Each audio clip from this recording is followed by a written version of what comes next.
T minus 1 minute.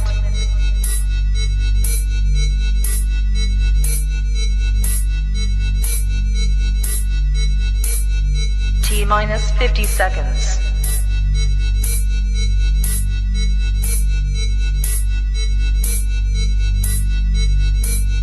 T minus 40 seconds.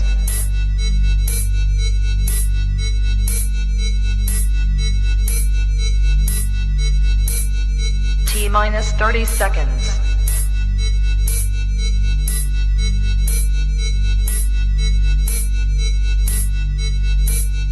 T minus 20 seconds.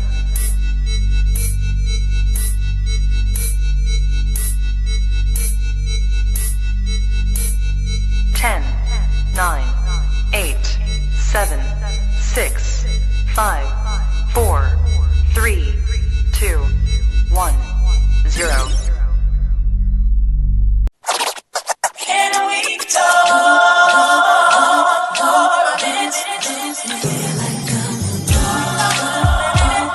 Come on and talk to me. That's what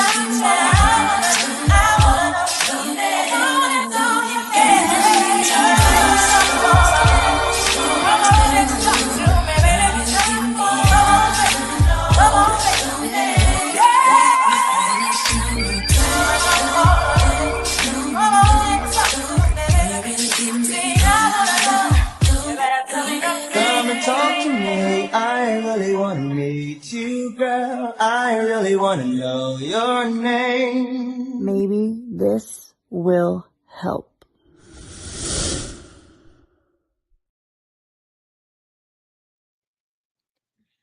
Nigga in the background trying to make this thing happen. My God, bro. We me too. So for some reason, it won't let me go live from my main Instagram page. I keep clicking live and it's like grayed out. It let me go from no, mine did the same thing. So I had to remove it. Oh no, if I went to edit, I had to remove it and then re-add it. Yeah. I just got live. Yeah.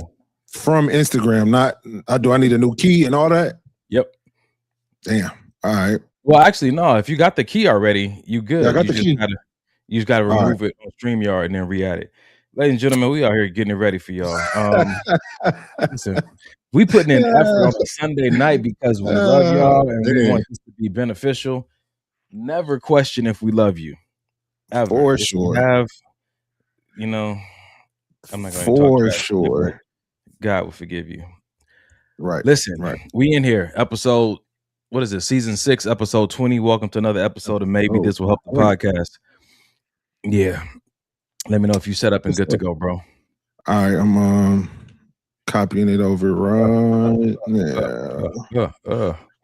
Yeah, man. Save.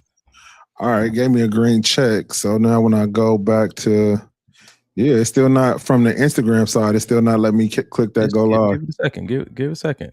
You know, nigga, when he gonna talk you through verbally everything he going through in his head. So I done click the button. It's green. It ain't turning red. So I'm not sure what's happening. Somebody post just showed up on my screen. They talking about new socks. I don't know if I want to click on that. Are you done? Are you done? Listen, I got the magic juice tonight. So let's get ready, man. Let's get ready to have some fun. Let's do it. Yeah, let's do exactly. Ladies and gentlemen, we're about to get into this conversation. If you have not texted your best friend already, text him and tell him the show is started. If you're not got your drink, like Mike, text your spouse and tell them to bring it to you. If you don't have no spouse, you need to watch all 2 hours of this show so you can figure some things. Yeah, listen, because maybe it'll help. Maybe, damn it, maybe. Anyway, I'm ready to do it, man. It's 8:06. Let's get into it, bro. Let's go. What'd you learn this week, man? What did I learn this week? I learned that.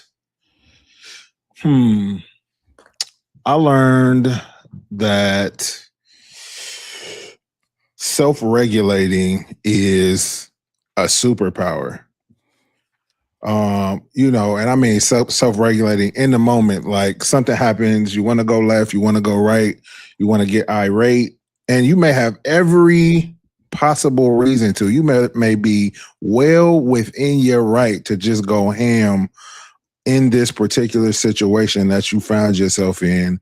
But self-regulation is it's like no other, bro. And what I found just in like watching these clips that we find for Instagram, I mean, from Instagram and other places, from, you know, just being out in the world, watching how people react in certain situations, being in traffic, watching how people react in certain situations, even remembering how I've reacted in situations. It's like, man, I feel like this is something that a lot of people haven't unlocked, you know, that self-regulation, being able to be like, okay, I feel me going there. Let me reel myself back in, not depending on my wife to reel me back in, not having to call you to reel me back in. Just in the moment, me doing that for myself. I've realized, bro, that it's a rare thing to find in people these days, bro. Instead of people out here just yelling out BAN all the time, you know, it's just, what's But tonight? but see, listen, the self-regulation in that is that I didn't actually say it to the people. I kept it to myself. Growth. My nigga. Growth. Yeah. Come on, man. Come on, man. Yeah, man. That's good. I mean, I think it might be rare where we are. And sometimes you think that quality is rare because you keep putting yourself in environments where it is rare. Maybe it's not the people. Maybe that's how they're supposed to be for where they at. If you need something different, maybe it's your zip code. You know what I'm saying to you? Maybe it's your area code. Perhaps. But you got to change that. Perhaps. Maybe it's your country code. Man, for real. Sheesh. You know what I'm saying? Maybe it's your preferences. Yeah, man. That's facts. What about you, bro? You learned anything mind altering? Gee, not mind altering. This LSD this weekend. Oh shit. Let me see, man. I'm trying to make sure I got that code in there. What did I learn this weekend or this week? This has been a good week, man. I ended the week in a way that I felt proud. And so, you know, I've been pacing myself and I've been living in that space of, you know, only what you allow will continue. You know what I'm saying? I've also been living in that space of be willing to sacrifice what you want now for what you want most. But I've also been, as I'm revisiting, I recognize my seasons are changing in life. Like, you know, just what's being asked of me, what opportunities are showing up. That's how I recognize a different season is coming, or is here. I've been revisiting some of my plans, and I recognize that there's not as much pride as it used to be. I used to be like, yo, I got this. This is how I'm doing it. This is my strategy. Yeah. But even in the awareness that seasons come and things have to change, I used to be very stubborn about my strategy. Until I recognize that the strategy needs to be fluid. It needs to be in tune with the seasons. That's good. Your strategy got to be in tune with the seasons for it to be effective. And so I've been revisiting some of my strategies, some of the things I said I would not do, and saying, okay, is that beneficial in this new season that I'm in? And so I love to identify little parts about myself that I'm continuing to stay humble and grow in. Because it's helpful. You know what I'm saying? It's helpful as you revisit your plan to make sure that it's up to date. It's like these iPhones we got, right? Hey, we learned something new. We about to send you an update. It's going to update tonight while you sleep, right? I think that we need to be checking in with ourselves daily or weekly if there's any necessary updates that we need to make to our plan, our strategy, or our routine. That's good, man. Yeah, just to make sure we run that the most efficient way, that everything that can be optimized is optimized, because ultimately for me that equals a higher quality of life, a more enjoyable life, a more fulfilled daily existence. Yeah, so that's where I'm at, bro. I did get a chance to meet up with the fellas I haven't met up in a while. That I used to go to Bible study with, and so we met up in Santa Monica this past Saturday, about 5 of us, because the rest of them couldn't come. And it was just a good fellowship, man. Good opportunity for guys to get together and be in the Word of God, but also ask questions, man. You know, I've been really big on wanting to be in environments where I can ask questions and challenge things, because how else do I get to a practical outcome or a practical solution that is directly tied to my life? I think there's so many different standards that the Bible holds and standards that people hold in any community that they come from. But who can walk you through it to get to that standard? from where you presently are. It's a whole bunch of preaching and talking about this is how a Christian should be. This is how a man should be. This is what a woman should be like. All these different standards, but who can come alongside you and say, oh, okay, I see you over here. I can walk you to the standard instead Right, of judging you for not being at the destination. And I think that's what I want to do with my life, man. I want to hold people's hands to these different destinations and standards that they want to be at, man. I think that's why I signed up to be a coach, because that is very fulfilling for me. I think there's a lack of people willing to walk hand in hand with somebody to the destination, to the standard, instead of just hollering in their ear every other day about what the standard is and how they're missing it. That's solid, man. Yeah, so bro. you would say that's your calling then, huh? I think so, because I know that my calling has to do with liberation, helping set people free. Yeah. But what do they do after they free? How do you get?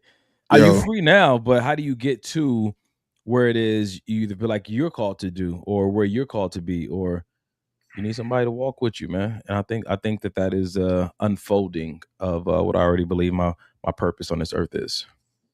Solid. That's what's up. Yeah, that's a good way to start the show. Yeah, it is. All right. Well, if you're wondering what your purpose is, maybe you'll find out tonight. We're about to get into this show. I go, like we said before, tag somebody, let them know the show is on. Yeah, buddy. You're live on Instagram, right? On the maybe this will help. I am. It's still not taking on my other page. All right, let me make sure we live on Facebook as well. All right, we good. All right, well, we're gonna see what tonight brings, man. We could troubleshoot. Yep. Yeah, Ferguson Marv said, sacrifice what you want now for what you want most. That's good. Yeah. That's yeah, it, man. That's the one I've been sticking with. Yeah. Tonight's show is gonna be interesting, man. We got some stuff that Mike threw our way that I think is gonna be beneficial. We'll start with a little lighthearted, and then I got some practical stuff to get into, because tonight's podcast episode is entitled "What Makes You Ready for Marriage?" What makes you think you ready? And is ready a universal readiness? Is ready means I'm ready for anything and everything, or I'm ready for a specific kind of person? Yeah. It's gonna be a good conversation, man. I hope you guys stay tuned and lock in with us. Ray, what up, man? Hello, Pook out there with the celebrities out here. Man, JM, I seen it. Like, okay, look at Pook. Exactly. I'm just happy that she actually, you know what I'm saying, tuning into our podcast, because still slumming it with us. Yeah, you know what I'm saying. Like, that's dope. That's dope. Yeah, we're having trouble streaming to Instagram. If you ended it on Instagram, then this is expected. If not, that's interesting. So that may have been me, because I just ended one, but I'm up now on both of them, so we should be good. All right, well, let's keep rolling with it. So tonight we're gonna start with a little lighthearted, man. Ladies, I'm gonna ask you from the jump to help us with this first conversation, because the fellas are in the dark. I'm sorry. It's okay. I'm not even upset.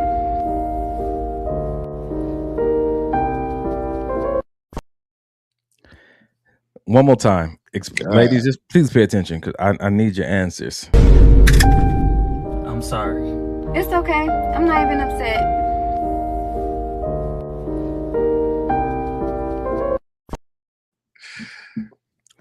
That's hilarious. I saw a video like that this week, right? And so the first time he reached for her, she pulled her leg over. Second time, she was like the girl in the video. Third time, she was literally hanging out the window. Yo, so that's real life, like, scenario right there. That's like really it. And I think that what came to me when I first saw the video is why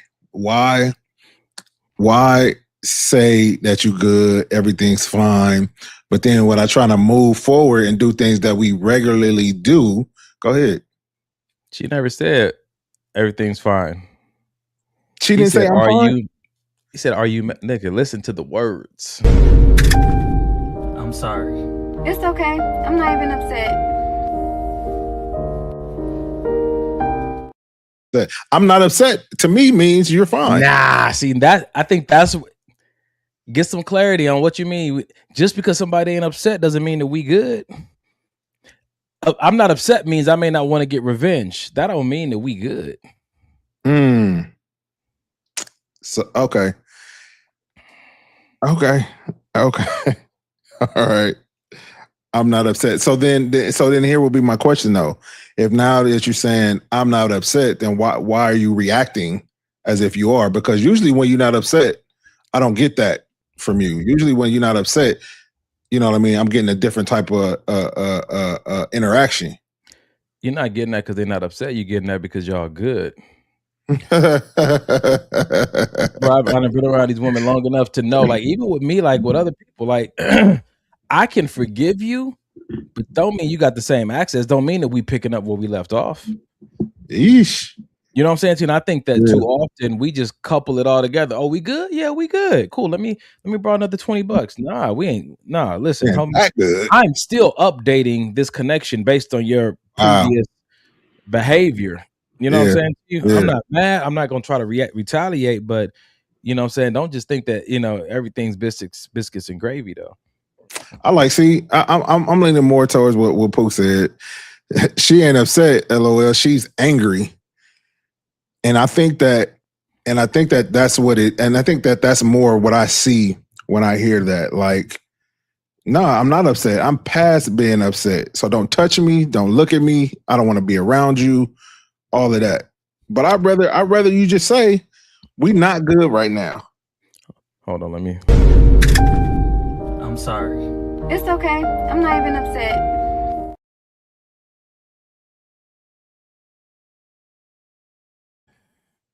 Is it okay? Was it okay? Really? It's okay. I'm not even upset. That's a full blown lie, bro. Come on. I don't know, man. I'm leaving room.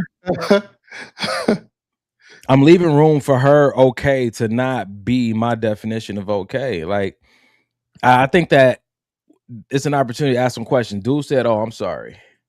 She said, "It's okay. I'm not even upset." I think the follow-up question would have been, "Well, then what are you?" I like that.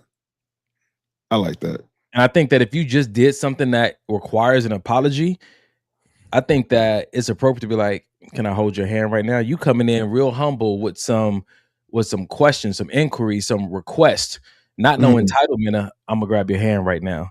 Nah, bro. Like you just coming off an offense. Like humble yourself and start go take some trash out. Go wash a dish. Go rub a foot. Like Right. you know what I'm saying to you. Like, do you understand that I'm okay, but you about to just treat it like, oh, you got infinite numbers of forgiveness? Sheesh. And then okay, I give you that because then we don't really know the backstory to the video. This might be in something that this dude habitually does or did, and she's like completely just over the apologies. I've been there too. Listen, he was hanging like, don't touch me. Yeah, You bro. can be okay, and I still don't want you to touch me. Sheesh. Come over I here get trying to kiss me. I get it. So Ferguson Marv says, so she made up her mind that she over him at this point. Listen, hey, you've seen look them like- videos, or you might have been in that situation where she'll let me out the car. Just let me out the car. Let me out. I'll walk. Freeway, 100 miles away from the house, it don't matter. Yeah. Have you? Don't you dare. Don't you dare. What, nigga? Have What? you Uh-huh. ever let a Yeah. woman out of the car while it was moving at her request because she was so upset she didn't want to be in the car with you no more? While it was moving, no. Did you I slow don't- down? Yes. Did you stop? Completely? Yeah. Oh. Listen, I don't want you to feel like I'm kidnapping you. You know, Unlock the doors. if you want to get out of the car, please do. Because if you don't, then I could turn into something else that's crazy. Yeah, bro. I didn't have I'm cool. a horn in my car for a long time because I couldn't get somebody out of my car. I had to hit something. And I hit that steering wheel, bro. That thing was broke for a few years. Ray said left her at the bus stop. So as crazy as all of this may sound to certain people, sometimes that's your best option because if you don't get out, or if I know cats that have left their own car, took the keys and just walked out of their own car just because it was about to get real volatile. You know what I'm saying? I get it. Mm-mm. No, That's sir. wild, bro. It Before we is. move on to the next video, I'm starting light, but let's talk about this anger when it comes to relationships, man, and how angry people or, we can tend to get. What do you Huh. think is so unique about a romantic connection, a romantic relationship, that people reach new levels of anger Mm. and irritation that they don't normally reach with strangers or with family? What is so unique about the environment of a romantic relationship that pushes people to that point? I feel like with romantic relationships, bro, I feel like you open up a different part of your heart that you haven't opened up to even your mama, your kids, Yeah. or like that. So, and that part of your heart can be a little bit more unfamiliar than those other areas because you've been having family since you were born. You know what I mean? You've been having siblings since for a very long time. So then to meet somebody in a romantic setting, that's a whole new aspect that you may not be used to regulating. That's so good because it makes me think of when you're around family for so long, then there's certain things that become normalized that Yes. they do and how they are, and you learn how to respond to it in a certain way. But in a romantic relationship, I think the dynamic is so different because most people have been wanting this for so long. And that desire has created these really big expectations. Yeah. And I think that the further a person's behavior is from the behavior you're expecting of them, the more fire it adds to the anger. Yeah. I think that, like you said, yes, they're in a different part of my heart where it's probably more tender and is new, but at the same time, like this person that you love or that you witness romantic since your spouse or whatever, like this is the closest person to you. So I think that if we don't understand the subconscious or the unconscious expectations we have on them missing the mark it just hits different. How could you, out of all people, how could you? Yeah. You like, Dang. Yeah. yeah, buddy. And then what's so crazy about that is I'm thinking, when I've been in like volatile or really heightened emotion type of settings, then you start using words like you never and you always. And it's like, dang, really? Always and never? And I used to correct people when they would do that because in a book that I read called War Words, yep. Certain things you don't say, but at the same time, just because you shouldn't say them doesn't mean that you're in a regulated space to even catch what you're doing. So I had to learn to not be so quick to correct things because I'm in a regulated space more often than the people around me. Yeah. And so I'm thinking logically and I'm like, oh, you probably shouldn't say that. But in my logical thinking, sometimes my emotional intelligence dips. And I'm missing the fact like this person is under the influence of a lot of deep and heavy emotions right now. It's like me trying to have a logical conversation with a drunk person. Sometimes you gotta just let them talk and be like, all right. Yeah, I know you said never and always, and I'm gonna assume that you don't mean that right now. You just hella emotional. Yeah. That's valid. Man, yeah, because I didn't been angry enough in some relationships to yeah, bro. I done yelled at the top of my lungs, bro. I done jumped off of balconies on the second floor. I done been driving 100 miles an hour down the street, just unregulated, bro. But unhinged, nigga. Yeah. So in those, we'll get to. I'm sure we'll get to it. Come on, let's keep moving. All right, cool. Move on to the next video. Actually, it may not be a video. Let's do. Man, you know what? Let's start with a video, and then we're gonna move to some of these other posts.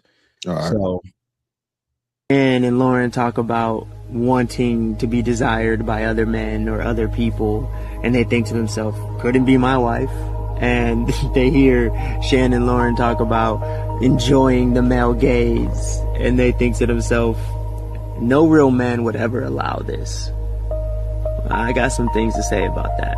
And I find it interesting because I think people with those assumptions are basically saying that masculinity is proven through restriction.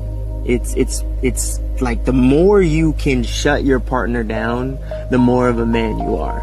The more you control what she wears, the more you control where she goes, the more you control how much desire she's allowed to enjoy is proof of how masculine you are. I actually think that that's just insecurity dressed up as masculinity.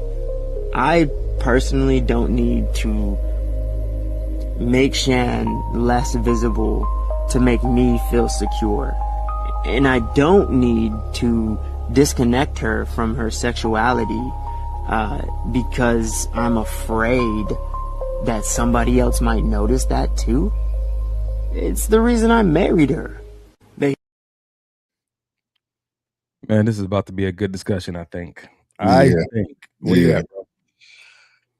So I'm on board. I'm on board with what bro is saying. I've been on well, I've seen some guys get really upset because, you know, their girl got a compliment, or I've seen some women, I don't want you to wear that because you'll get too much attention. You know, I've seen those type of relationships, and for me, I've never really understood them because I've never been I don't even know if I want to use the word jealous, but maybe insecure in the relationship that I've been in, and maybe that's just security in myself, not necessarily a relationship. But it's always baffled me how people in relationships get so possessive, and sometimes the things that they get so possessive and don't want the world to see is the things that attracted them to begin with to the person. So they were this person, they were wearing these outfits, they had this body, they did all of these things before you came along, and that attracted you. But now that you have it, it's like, I don't want the world to see it no more. Why? What's behind that? Is it fear of if somebody sees it that's better than me, then she'll leave me? Like what is it? Okay. Yeah, so this is gonna be a good conversation because I think I'm coming from the other side. Where you at? Now that it's under my stewardship, now that it's under my care, now that I'm investing in it, there are certain parameters that I'm going to suggest and have already been created. I'm inviting you into something that already has a certain kind of structure. And I have, as a man, pre-thought, parameters that I'm good with, things I'm not good with. Right. I'm not going to try to control what you do, but this is the standard if you want to do it here. And I'm not sure if that is, like he said in the video, like that's how I'm proving masculinity. I think there is a certain degree of strategy and leadership that a man operates from, whether he has 1 million people following him or no people following him. This is something that should already be in place so that when people do come, they recognize around me, this is how things go. But you don't have to stay here. You don't have to do it here. I don't think I would ever tell a woman what she can or cannot wear. I'll just tell her what I do and do not respect. And that's valid, bro. That's super valid. I think my question would be, how do we get in a full-fledged relationship with like how do we get here if I'm still having this conversation of what I do and don't respect? I think that, do you think that those type of conversations should be had before we, that should be in an early dating phase of what the things I respect and don't respect out of a partner? I think sometimes these standards only show up in situations where it's necessary for them to show up. For instance, if we use a hypothetical situation, that's hilarious. Rashonda said, nice way of saying control. It is, man. I think that there's certain things that we are supposed to control. I don't think people are one of them. But I think they're a part of leadership, and a part of maturity is making sure that you are properly controlling or stewarding something that's really been given to you for the purpose of control or stewardship. But back to your question, when I look at this from the standpoint of she likes the gaze from other men. It does something for her. So she wants to present herself in a specific way in order to get the gaze from other men, even though she's in a relationship or she's dating exclusively or she's married. And this video is saying, well, let her do what she do, because you trying to control her means that, what I'm saying, you think that control is how you prove masculinity. And I'm not thinking that that's the point. When I talk about my standard, let's use for instance that he's in this full-blown relationship with her, but he has yet to talk to her about how she dresses. Well, maybe that wasn't an issue when they first met because she didn't have a certain kind of security when they first met. Maybe they've been dating, they've been going together for a while. Now they're married. She done got in shape. Her body looks different. Yeah. And as much as I do, something very interesting happens when you finally get the body you've been wanting. Reveal. Yeah, that's fact. No, we talked about in this podcast before. You didn't know you was a hoe until you was getting hoe attention. Like sometimes you're not getting the body you want, the amount of money you want, the job you want, the assets you want is protecting you because you're not mature enough to handle it yet. Because once you get it, for some people, it leads them straight to the street. It leads them straight to attention. Now that I got it, I need other people to see that I got it. I need them to fawn over me. I need them to thirst over me. I need them to praise me and applaud me for this new car, this new job, I'm finally in 7 figures, or I finally got this Coke bottle figure. And now I need other people to drool over what I'm doing and what I got.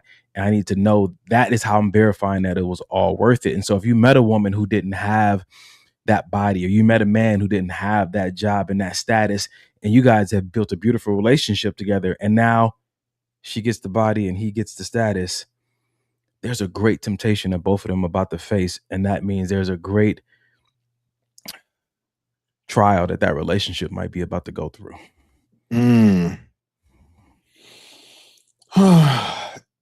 Yeah, I see where you're coming from. I do. I think I don't know. I maybe want to just say different strokes for different folks, because that may work for some, it may not work for some. My viewpoint, or this guy's viewpoint on the video we watched, may work for some. It may not work for some. I think what I love about the show is that it's options. You know what I'm saying? We're not coming from a place of this is the right way to do things. We're coming from a place of this is what works and has worked for me, or this is what I do. And then, you can try it out or not. So Rashonda said maybe she's dressing that way for her man. Rashonda, you're not helping the cause, because wouldn't she ask her man if that's how he wants her to dress? Or are we saying she just assuming? And Lauren talk about wanting to be desired by other men or other people, and they think to themselves, couldn't be my wife. And they hear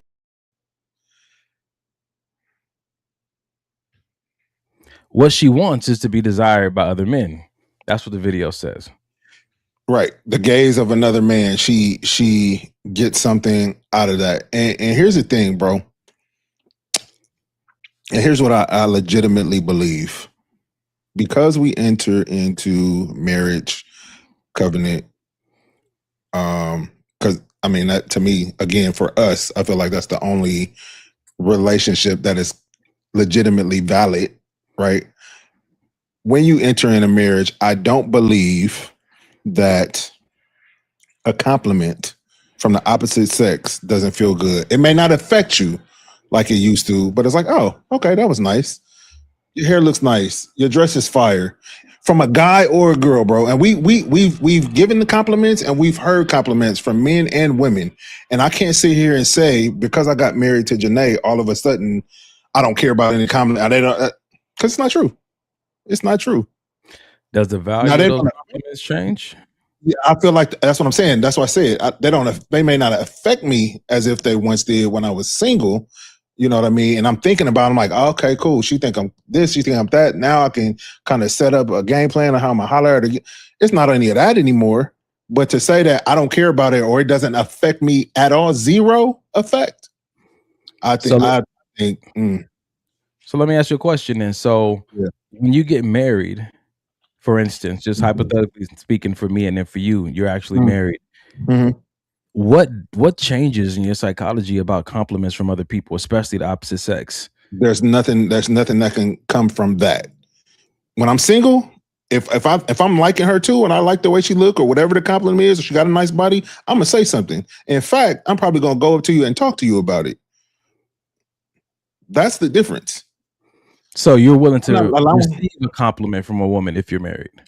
It has nothing to do with willing. I can't stop somebody from complimenting me or not, whether I'm willing or unwilling. If I come up and say at the gym, people have complimented me in front of Janae. We hand in hand, arm in arm. It's a natural thing. People see something that they feel like is pleasing to the eye. Hey, those shoes are dope. Hey, you work out. Hey. So this is what I'm saying. So how do we get to the place in this video? We're talking about this dude saying that his woman wants the attention of other men. It does something for her, whether she's going to move on it or not. I didn't hear that. I didn't hear him say she wants it. And Lauren talk about wanting to be desired by other men or other people. Okay, there it is. Yeah. So if that's what your woman wants, and it's not so much to play out anything, but is it wrong for your wife to want attention from other men? And sometimes does she know that she wants it from other men? Because Rashonda said, oh, she's getting dressed for you. Yeah. Like, I don't know how true that is, because sometimes I agree with that. Yeah. If you look at the whole we getting ready to go out thing, it's not for your dude. There's many ways to verify if you're getting ready for your husband or if you're getting ready for the public. Especially if I'm not going. So you damn sure ain't getting ready for me if I'm not going to even be there. But no, let's stick with if I am going to be there, because then you asked me and I'm like, oh, I would love to see you in this. And that ain't what you put on. Yeah, that ain't for me. Like, oh, what you think about how I look in this? Oh, I think I like it. Nah, I don't really like it. I'm gonna change it. Who you getting dressed for? Some people say, well, she's getting dressed for herself, or he's getting dressed for himself. But the truth of the matter is that just because we got married doesn't mean that we don't still enjoy compliments. That the question though is, are you aiming at compliments from strangers? Or are you aiming to be or valuing affirmation from your partner as the highest thing? And that is a great question. That is a great question. I think that's what the question should be. I was just trying to take the idea that liking, appreciating compliments from the opposite sex is not this crazy, bad, weird thing that should be happening. Now, if that's what I'm putting on this, I'm like, man, I'm gonna kill these hoes with this tonight. Then come on, bro. You're a married man. I think that's crazy. And for me, and you know this because you've seen it, whenever I put something on, I ask Janae, she the first person I go to, what you think about this? Even when going to the gym, is this too, you know what I'm saying? And if it is, we already know what I do when I go to the gym. I throw on the towel, because I think that her being okay should be at the forefront of whatever I do, whether it's getting dressed, whether it's the type of job I have. I've turned down certain jobs, whether it be security or whatever the case, because she was uncomfortable with it. I got you. If you married, your wife's opinion should be the first one. And I'm wondering if it should be the only one. You know what I'm saying to you? That. Yeah, I like that. When I look at it from that standpoint, some people, when their partner gets complimented, they attribute that to them. Like, yeah, I know, right? She fly, right? She looks good, right? Yeah. Versus, like the video said, his woman or his wife, they need the male gaze. They want it. When they go out, you can go if she goes out with her husband and he gives her all the attention, but other dudes don't look at her and fawn over her, then her night wasn't complete. She feels some type of way. I think back in the day we had a conversation when they were talking about Steph Curry's wife, talking about how much attention he gets and how little attention or zero attention she gets, and she felt some type of way.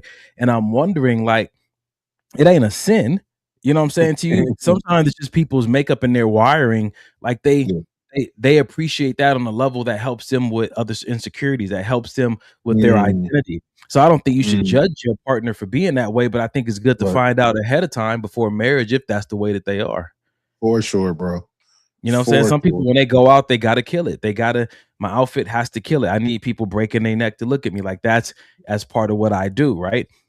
I say it from this standpoint, like when I used to do photography, like I want people to like my stuff. You know what I'm saying? My girlfriend at the time, she liked it. Okay, cool. But how many other people like my stuff? Because this is my art. Right? If you marry a girl or a dude that is into fashion, you got to understand that they're gonna want more than just your compliment. That's a good point. You wear a girl who's a makeup artist, homie. You marry a girl who's a makeup artist, like you can compliment her all day, but please believe she's gonna be still looking for it out in them streets. Yeah.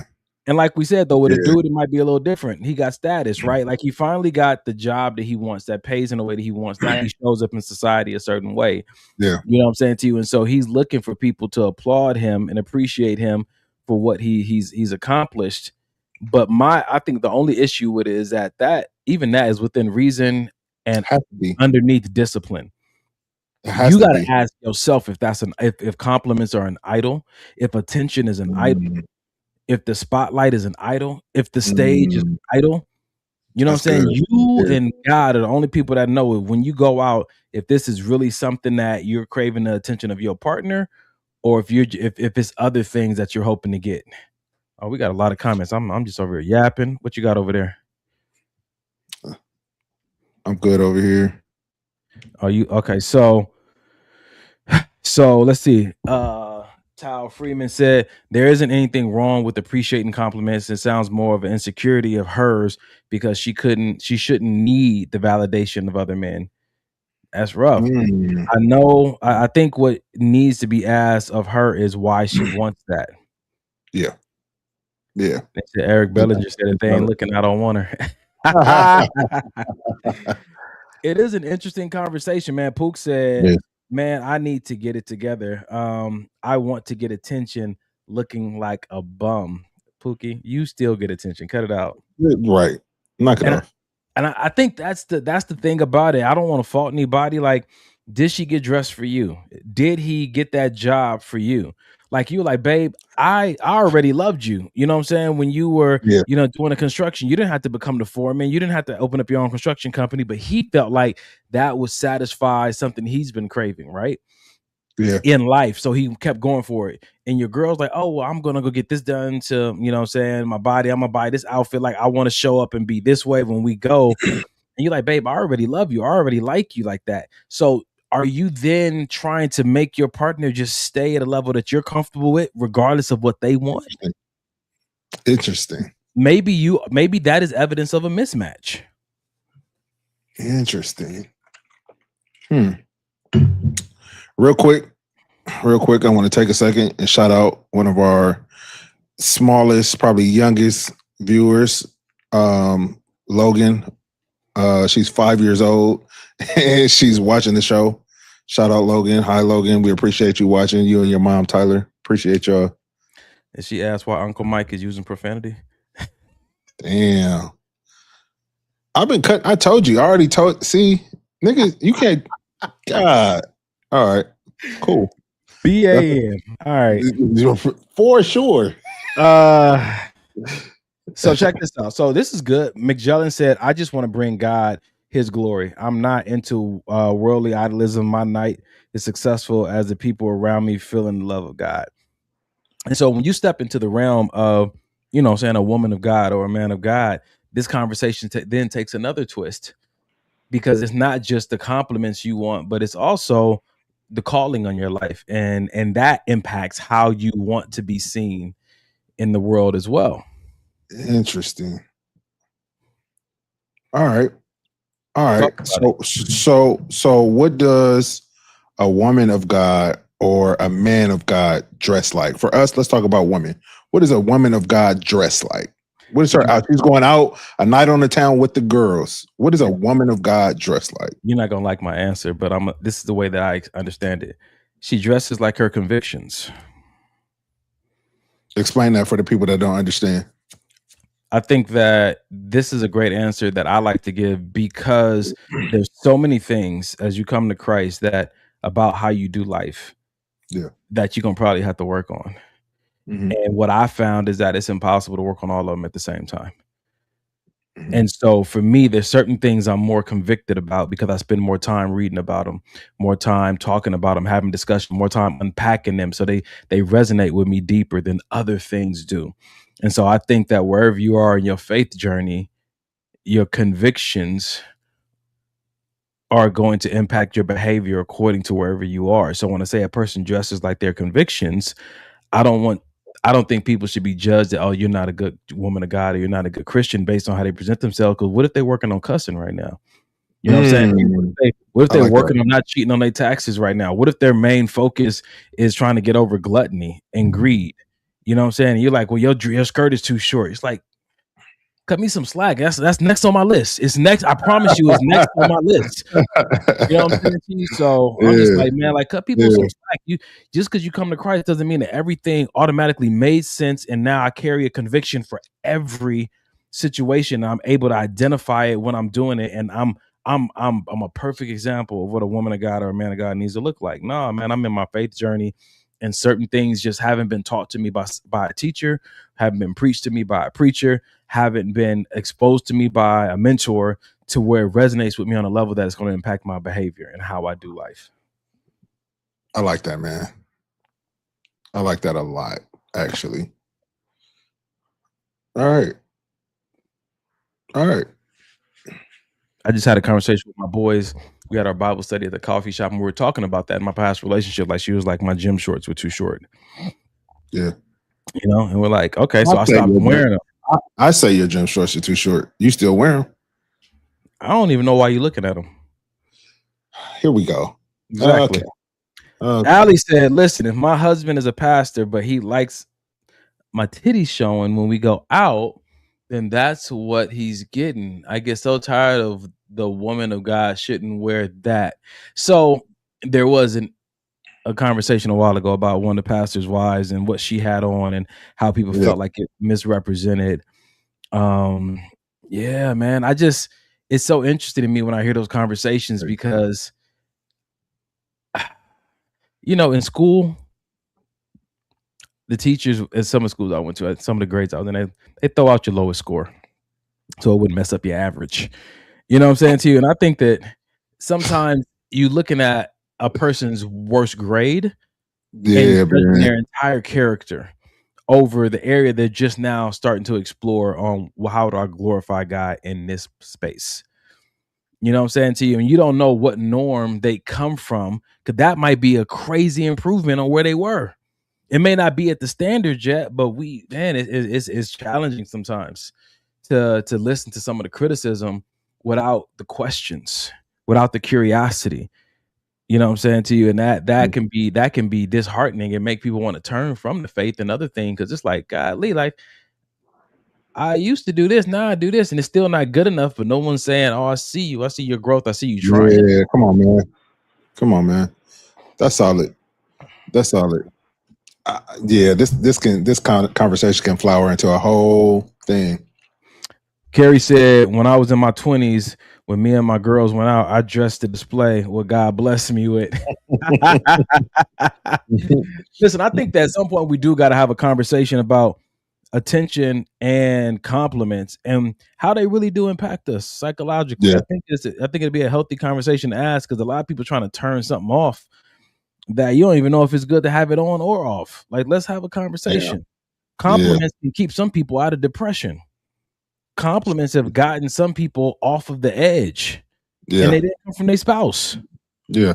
You know what I'm saying to you? So before we talk about, oh, compliments are wrong, and if you're a married man, a woman shouldn't be telling you how good you look, or, you know what I'm saying, you smell nice or something like that, boy, we might be playing a dangerous game, because you don't know what people are going through. It's so much criticism and judgment and negative feedback coming Yeah. our way that sometimes like a compliment can go a long way. It might be the only one you got that day, let alone if your spouse is too busy to compliment you because they working so hard. And like, come on, man, you need what you need. That's like saying I ain't gonna eat unless my wife cook. Like that's a rough life, man. I mean, Yeah. more power to you if you can pull it off, but my nigga. Yeah. Yeah, nah, you right. That's solid. Yeah. You Damn. know, so, I ain't saying you gotta go home with every woman that cook for you. You Right. ain't gotta hug every man that compliments you. But at the same time, if you with somebody, recognize that you may not be all they need in every single department of their life. And so before you get upset about what they getting from other people, ask yourself, did they need it and I couldn't give it to them? Because that may help you to be able to digest, like, okay, it's gonna take a community for me to keep this person that I love at the optimum version of themselves. It may not be all on me. Like, they parents might have to get involved, they children, they relatives, you know what I'm saying, strangers, Yeah. they coworkers, all that is needed for this thing that I love to continue to blossom. I may not have it all. Yeah. Yeah. What you got over there? Oh wait. Pook said, what if you just like what you look like, not for someone's approval? I'm going to have these thighs and cleavage out depending on where I'm going, but I absolutely love Jesus. You dress like your convictions. You know, and I say it again, man, not every church is teaching the same thing. And I'm not saying you got to let a church teach you your convictions, but as you read and you interpret, certain things land with you a certain way. You know what I'm saying? I'm not saying that the Holy Spirit is out here confusing everybody, giving them a different standard, but I'm saying that some people digest the standard differently because they're digesting it through the life that they've lived. And they have to, and everybody has to work through their own season of justification. Like, that can't apply to me. That has to be a cultural reference. That's not for men and women. Like, everybody got to go through their process. So mind your business, drink your water, and just be an example. That's it. Let your works and your actions speak the volumes. I think that's what's more important. Yeah. Still said you can like how you look and it be for you for sure. Just know that how you dress, just know that how you dress, what you put on is your witness. You know, and I like that from the standpoint of understanding that I think that it was John the Baptist was judged for kind of how he dressed out in the wilderness and what he was called to and stuff like that. I think that I've been judged for so long, like not even just judged behind the scene, like to my face, that it doesn't bother me anymore. It just helps me to further identify how unique I am. It also does make it hard at different times to teach me things because I feel like I've been numbed out. But I say it from the standpoint of you are unique and there is a witness and there is a way that I do my faith walk that may appeal to certain people that you may have disregarded. Y'all was just talking to my boys about this. Like, there's fence riders, you know what I'm saying, too, or those people that dabble that my witness appeals to them. Now, I'm the first person to tell you, like, hey, I can get you this far, but you're gonna have to go to a biblical scholar. You got to get into a church. You're gonna need somebody else like to disciple you and get you to that next level in your faith. But I know where I'm a bridge. Yeah. You know what I'm saying? I may not be able to walk you all the way through, but I don't know. I don't have to do this whole thing by myself. I got a brother that does this. I got a mother that does this. You know what I'm saying? I got a pastor, a friend, or a mentor that does this. Collectively, we're all helping each other to get to God's standard. You know what I'm saying to you? But I don't think that just because my witness may not get you, you know what I'm saying, to the 3-piece suit, Bible in your hand, preaching on the corner, doesn't mean that my witness ain't valuable. Yeah, man, I like that, and it makes me think. I watched this guy. I think I follow him on Instagram. I can't think of his name. A Mexican guy covered in tattoos, face covered in tattoos, head covered in tattoos. Come on, Jesus Christ, not him. No, not him. Nah, not him. But I say that to say, so because of what he looks like,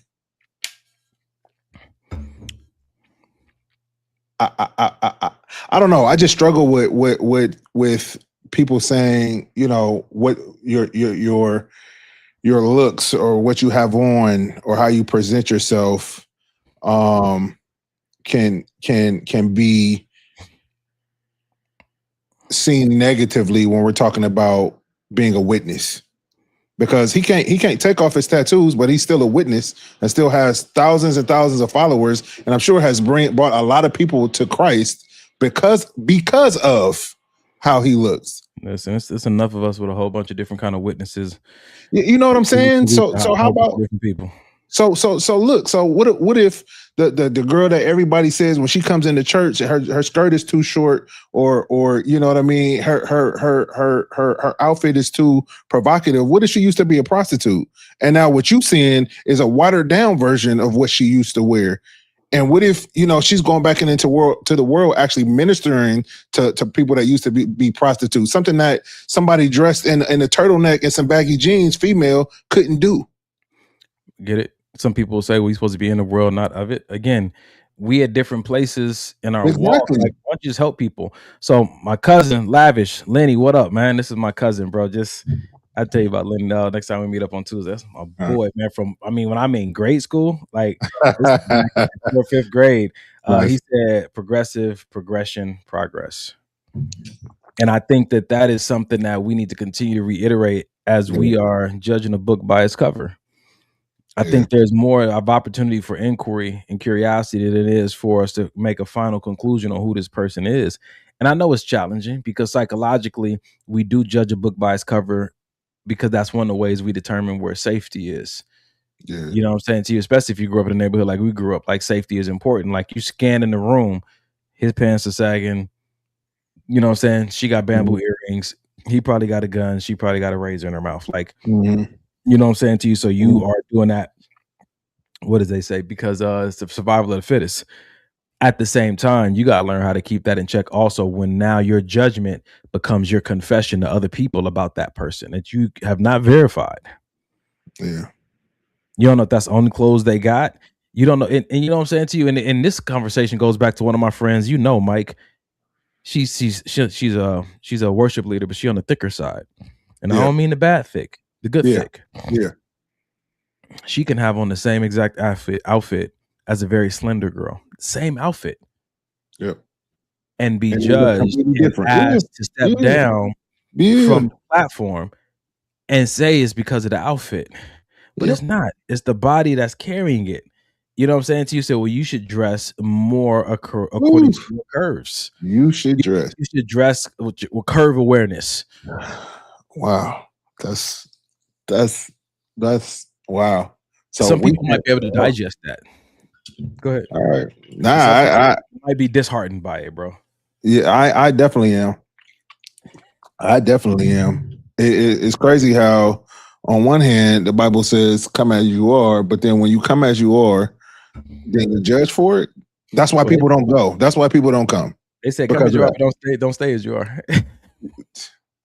And I get that part too, because whatever you're committed to, there should be changes.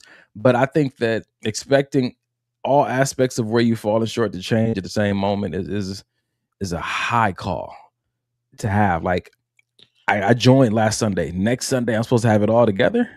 It's not so for me, bro. It's deeper than that. Let's use you. You have been persecuted when you were up ministering up on stage, whether it's Granddad's Church or other places that you went.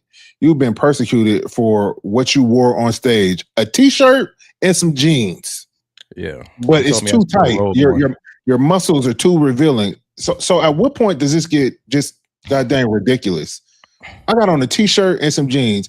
If it's causing somebody to stumble, then that's their fault, bro. I'm up here preaching the word of God. So to you, do you think that you should then change, wear bigger clothes, wear, like you said, wear a robe in order to appease the you know what I'm saying? I'm going back to my original answer about you dress at your level of convictions. I think the wisest thing to do is to take it to God in prayer and say, God, am I missing it? Because ultimately that's where I'm trying to, to alter my behavior from.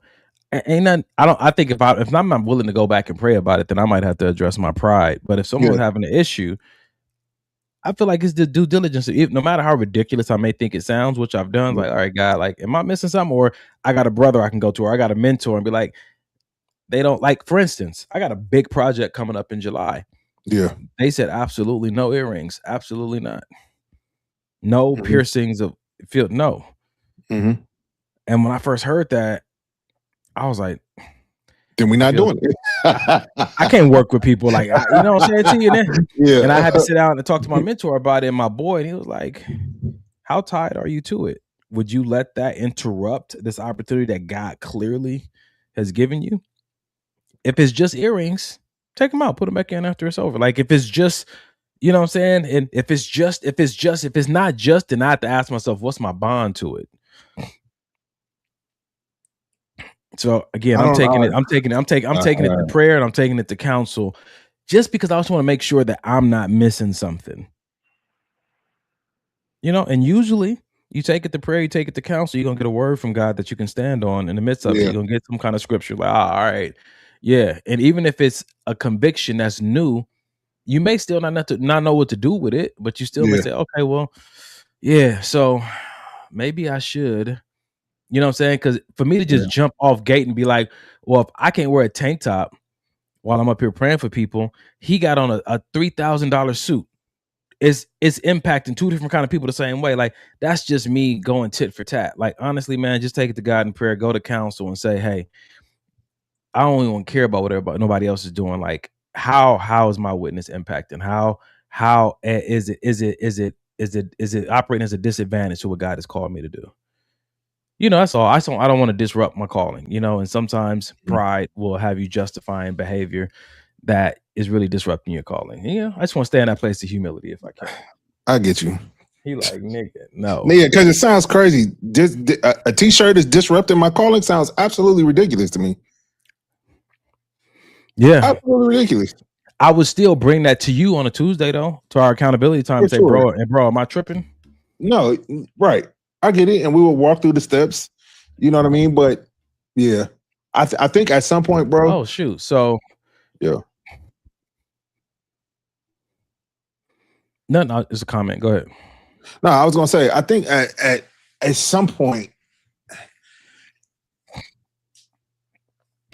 for instance, I'll just use the analogy since you just talked about it. You have this upcoming thing.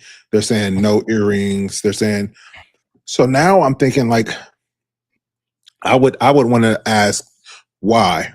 Or do you want me to look a certain way or not look a certain way? Because if you want me, and this is how I am on a day-to-day basis, do you really want me or do you want your version of me? Because that's not me. So what they really want is the gift that God gave me. Right. And they just does that have anything to do with earrings? To them, yeah. So they have they have an interpretation of scripture that concludes that if we're having somebody connected to us representing this, you know, that we're funding and it has on earrings, then it goes against what we stand for. That might confuse the audience. So let's fake it to the audience and make them believe something that's not true. That makes sense. And all that ain't none of my business. But if you're getting tied to it, it is, because now you have to realize this is the people that I'm potentially getting in bed with. They're willing to trick, pull the wool over their viewers' eyes to make it look like something that it's not. To me, I will have to look at that. And as I did look at it, you see what I do on, you know, with them, and you go to my Instagram and you see, and you see the other interviews I do, you say, and you ask me an honest question, I give you an honest answer, and you say, So whatever you're trying to hide, the truth always comes out, because you're not paying me to go somewhere else and not wear it. You're just asking me not to wear it, and as a sign of respect to what you guys have done there. Yeah, I feel that. You know, and I've already had people, you know what I'm saying? My mentor told me a long time ago, he said, your reputation may not be something that you can actually protect, because some people may just have it out for you. For sure. Yeah. He said that Jesus never tried to protect his reputation by defending it to those who didn't believe in him. He just made sure that he went to God and got guidance on things. That's valid, bro. That's valid. And like you said, at the end of the day, when you feel like that God is saying go do this or don't do that, that's at the end of the day, that's what you got to follow, whether it makes sense to me, you, or anybody else, bro. That's good. My brother Quadra, what up, man? So he's the one who runs the Bible study group that I went to this past week. He's been doing it for years, man. Ephesians 5, man. So he put a verse in here for us to check out. Romans 12:1. He said, "Therefore I urge you, brothers and sisters, by the mercies of God, to present your bodies dedicating all of yourselves set apart as a living sacrifice, holy and well pleasing. That's great. And so when I hear that, when I hear that part about present your bodies as a living sacrifice, that is the key thing that makes me take whatever I'm hearing back to God and say, For hey, sure. that's why I go to him and say, am I missing the mark? It's not for me to believe that just because another Christian said it was wrong, that I may not be presenting myself as a perfect sacrifice. It's for me to take whatever they said, because they could be missing the mark. I don't know. One of us might be. Yeah. Take it to God and say, hey, am I off base here? Where you at, bro? No. What you said, I agree 1,000%. But I got 80% of my body covered in tattoos now. So even if I missed the mark initially and didn't present my body as a sacrifice, I'm here now. So now what? Am I just shit out of luck for the rest of my life? Because I can't go back and undo. Yeah.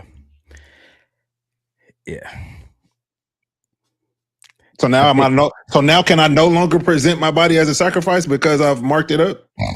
Some people get them removed, depending on where their convictions are. Some people don't think it's that big of a deal. Some people like, hey, today moving forward. I think that you find yourself stressed and dealing with a lot of pressure when you're trying to make everybody be okay with how your journey has been so far. I've sat in many of different Bible study rooms where I've heard people just, they talk about the alcoholic, the person addicted to drugs, so they talk about the abuser, the wife abuser, the husband abuser. They talk about the kid abuser. They talk about people cheating on their taxes, and God can bring you out of that and move things around and change it. And I've heard them talk in a whole different kind of conversation when it comes to strippers, sex workers, porn stars. And most times I'll interject in those conversations and ask, like, do you know any of them? Do you know a stripper? Do you know a porn star? Do you know a sex worker? And my friends, I have friends, while we sitting here putting them in a whole different category. Crazy. Yeah. You know what I'm saying to you? And so I think that oftentimes, yes, you can do your due diligence, but at the same time, other people, even myself, sometimes I have to make sure that this standard that I'm trying to put on people, from my understanding, that is that I'm being sensitive to the journey that they're on, and that I can just give scripture. Like, it's almost like plant the seed and let the Holy Spirit do the rest of the work. That's solid. Yeah. I like that. Man. Yeah, man. So what is that? Yeah, man. Let me see. Hold on. You got anything over there on IG? Oh, okay. So verse 2 says, or that Romans says, and do not be conformed to this world any longer, moving forward with its superficial values and customs, but be transformed and progressively changed. Golly. As you mature spiritually by the renewing of your minds, focusing on godly values and ethical attitudes, so that you may prove yourselves what the will of God is, that which is good and acceptable and perfect in his plan and purpose for you. Everything in that verse talks about the maturing, the progressing. Yeah. You know what I'm saying to you? And I think that that's something that, if we are in the scripture, we recognize when we're looking at people, like they could be in the maturing, they could be in the progressing. Just because they're not where you want them to be today, doesn't mean that they're not committed to the maturing or the progressing. Like my cousin said a few minutes ago, man. Yeah, that's solid. Good looking out on those scriptures too. That's good, man. All right, bro. You ready to get into the next video? Yes, sir. All right. Hold on. Ali said, I did a whole calendar photo shoot with porn stars and strippers and never once thought of them any differently. We had a wonderful time.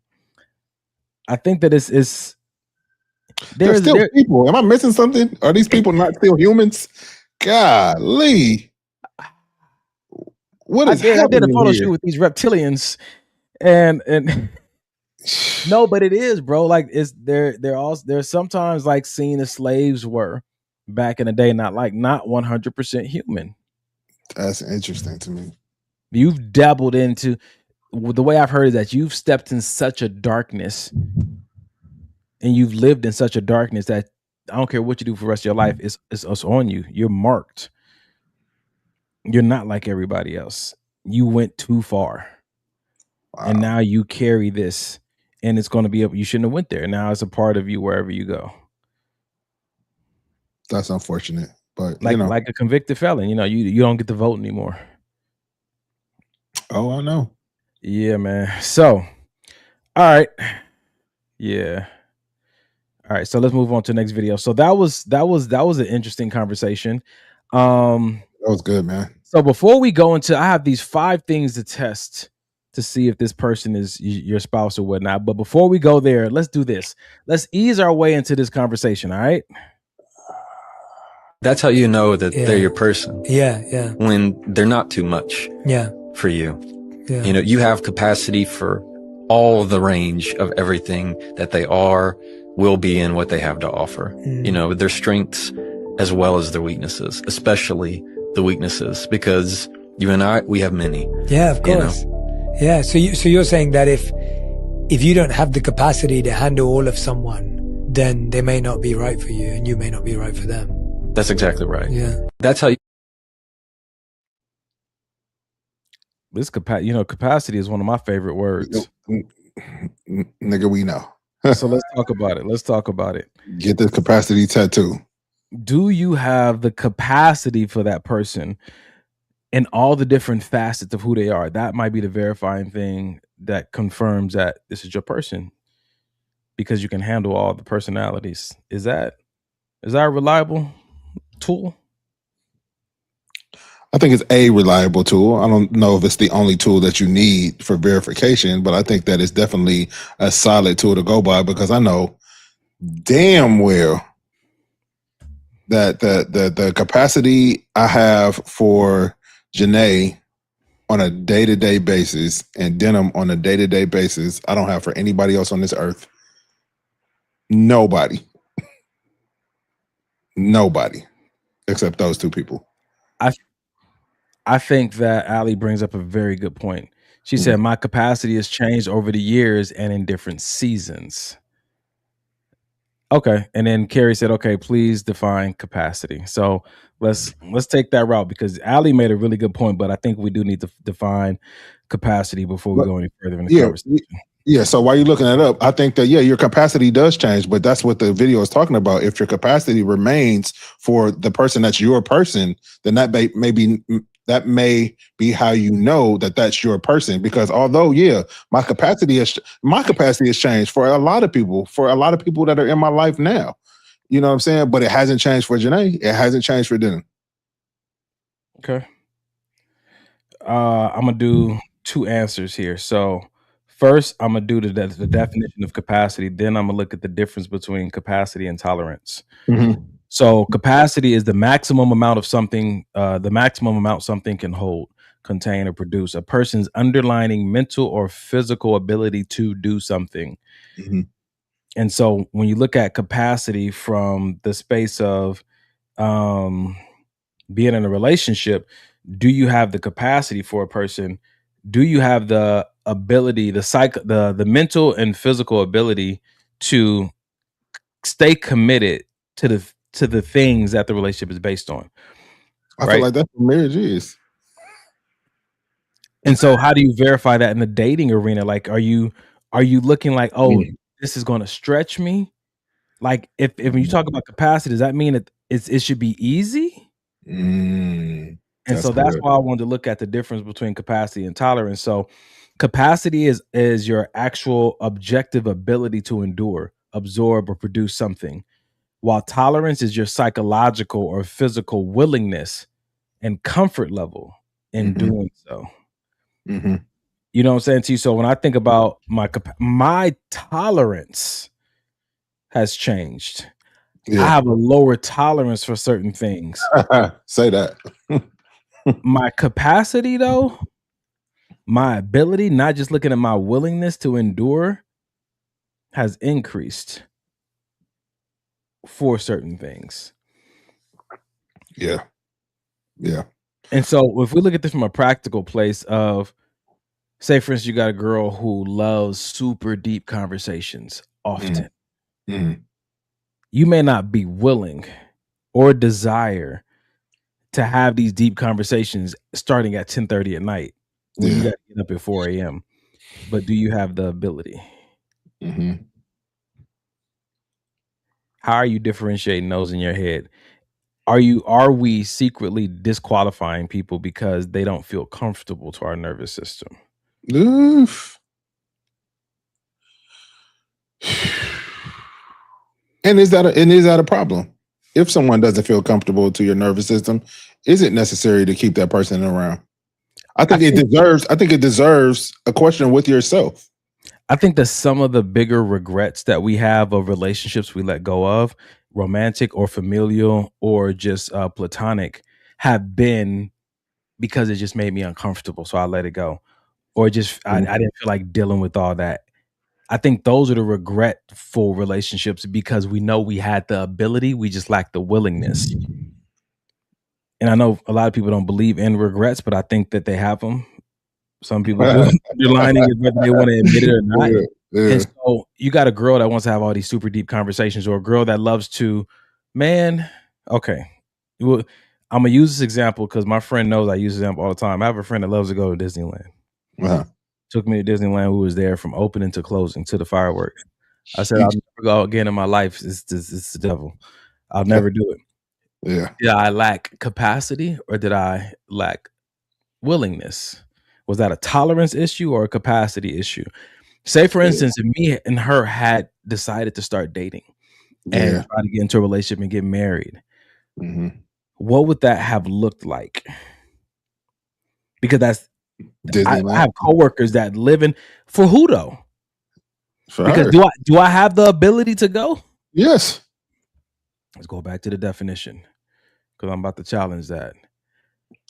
Capacity is your actual objective ability to endure, absorb, produce. I cannot endure it. I almost died. I almost broke down. Listen, it says capacity is the maximum amount of something you can hold. Yeah. Bruh. You was at your you was past your limit. How do you know when you're over capacity? I think that'd be a great conversation to have because there are certain things that you start to do when you have not gotten enough sleep. You're overstimulated. You're underappreciated. Like when you are out of there's physical responses that lets you know that you may be willing at this point, but you're over capacity. And I think in my heart, I'm a pleaser. So I try to be willing in situations that I'm not desiring to be in. But I think the more responsible thing to do is say, you may be willing, but honestly, bro, is this above you? My mom was having a conversation with me today. She's like, well, you need to do this because this and this is happening. And I said, capacity. You know, if anybody's been my friend for any amount of time, they heard me use the quote, intentions are great, but capacity is king. I look at the capacity I have before I pursue anything. Because it's nothing like being over capacity to get you out of character that can ruin a beautiful opportunity if you just would have waited until you had the capacity to do it. I like what Janae said. She said, would you endure it for your child? So basically the Disneyland thing. If your child wanted to go to Disneyland, would you have the capacity to do it then? Absolutely not, because that's my child. It ain't going to be in their DNA. It's her child too. Only half. That's what exactly. So it may be. She's young. I could talk her out of it. Like, do you want to go if your dad's not going to be there? No, you don't, do you? No, you don't want to be there. Lead the witness. Who's going to protect you? No daddy's going to be there, so we're not going. You don't want to do that, do you? Manipulate that child. John said, what you're not willing to endure for a friend, you will likely endure for a spouse. Oh, for sure. It depends on the relationship. I agree with that 1,000%. And I think for those who are, she said that was such a BS response. Donnie is acting like a band right now, so it's all good. Listen, one more time, just the beginning of this video, just to give you guys some context. It's good. That's how you know that they're your person. Yeah. When they're not too much for you. That's how you know they're your person, when they're not too much for you. I think as beautiful as that sounds off jump, it has to be unpacked because you may not have a good assessment of what's too much for you. You may be such a pleaser and For such sure. yeah, Yeah. you may be such a pleaser that you're willing to do more than you're actually capable of doing for an extended period of time. This is why some people appear to be a certain way when you first start dating them. Woo. And as time progresses, they change. And it's not so much as they change, but they weren't built for that life. Tired. Shit. They were built for that moment. They weren't built for that life, Mhm. which is why you got to be patient when you're dating somebody to identify if this is the kind of person I can do life with, not just a date once a week or once a month. And then I Man, got to recycle and refuel and recharge. that's good, man. Dang. Listen, I'm happy I'm not out here in the dating world. Y'all, good luck to everybody that's out here in this dating world. He said, I've already chosen and I've been chosen. Oh, God. And you know, Wow. the beautiful part of this conversation is that when you find a person that you feel like they're not too much for you. And I mean like it just fits to where it's not like, oh, I got to stretch in this regard. I'm not saying they got some nuances that you don't like that. And when I say they're not too much for you, that means that the things that are uncomfortable, you can have conversations about. Yeah. Not just you trying to assess they did this once, this is how they are. Inquire. Because sometimes people, you can meet somebody and go on a few dates with them, and over the course of a few months, they can become a whole different person because now your presence and their presence created a new environment. Mhm. And maybe this is how they are when they're in an environment that feels safe, or when they're in an environment that feels supported, where they're in an environment where they feel affirmed, where they're in an environment where they're stretched and they feel challenged. Like we can show up in different ways because nothing can exist without an environment for it to exist in. So when we find ourselves in a new environment, a side of us that is very sustainable may show up. Now, if you like that version of them, you then have the responsibility to continue to contribute to the environment the way that you've been contributing, because that environment is informing that behavior. Yep. You like how much they openly communicate with you and how vulnerable they are with you and how honest they are with you. And that's because you actively listen well. That's because you inquire through curiosity. You don't judge quickly. You watch your tone. Now, if you Yeah. start letting your tone fly off the hook because you're not getting enough food or getting enough rest, if you stop being an active listener and your point becomes the most important point in any conversation, don't expect to see their same vulnerability and their same honesty with you, because you changed the environment because you started changing on what you were contributing. That's good. Which then caused the other person to stop contributing the way they usually do. The environment is totally different, bro. Yeah. Yeah. That's good. I like that. You got anything on in your comments over there? Nah. So if you say you're dating a person, you 3-4 dates in, and you feel and they feel like, oh, this person they're not too much for me. Yeah, they can get sad sometimes. I can handle their sadness. They get excited sometimes. I can handle their excitement. I see how they are in the morning. I see how they are at night before they go to bed. I see how they are, you know what I'm saying, when they're sad. I see how they are when they're feeling stressed. And all these environments I feel built for. Would you say it's a good time to go ahead and pull the trigger? Excuse me, to pop the question. Golly. Well, no, you kind of kill yourself for sure. You die. Yeah. You do die. You say that's verification enough. I can do life with this person. Like I said, I feel like it's a good tool to verify, but I don't know if it should be the only tool. What's another tool then? God. First Seeking of all, God. Oh my God, a tool. What's the other tool? Did you go to church today? Did you? I am the church. What's your next With a quickness, with a quickness. Golly, the lies. Yeah. So the title of tonight's show is What Makes You Ready for Marriage. So what's another tool that you would say is a good way to verify if you're ready to marry this person? That's really good. So I think it's so interesting that I think my biggest verification to marry a whole person had nothing to do with that person, had everything to do with me, and doing some real soul spirit searching to, one, be honest with myself, come to terms with some things. You know, it wasn't just like, you know, oh, I love Janae and we get along and we never argue, let's get married. It that sounds good and it's cute and that's the, you know, the whole fairy tale of it, but it was a lot more involved with just me and me sitting in rooms and tears and having to unpack stuff and therapy and, you know, all these other things that made me finally feel like, all right, let's do this. It wasn't the part that I'm talking about was not a fun road for me.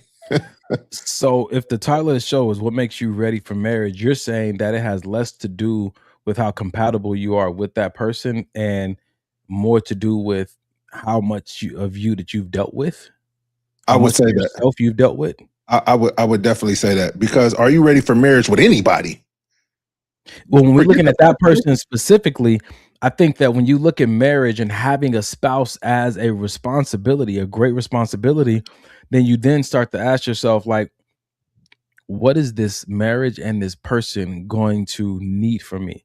I say it a different way. What is this person going to need from me? What is this marriage going to require of me in order for it to be healthy and fulfill a purpose? I agree. And that marriage and that person don't have a face is what I'm saying. That's what I mean by are you ready to marry anybody? Whoever the woman is, are you ready to be married? And see, that's the part. That's the question I really used to entertain, but I don't anymore, because I think that there's such a unique need that every person is going to have from their spouse. I'm not sure what's one universal thing that you're going to need for every single woman. You have a one universal thing. You have said out of your mouth, you need a woman, and I'm paraphrasing, that is going to support your calling. No. What does every single woman need? Oh. You said, what does every single woman need from what? From her husband. From her husband. One thing that they all have agreed on that they need from their husband. I don't know. I haven't talked to all of them.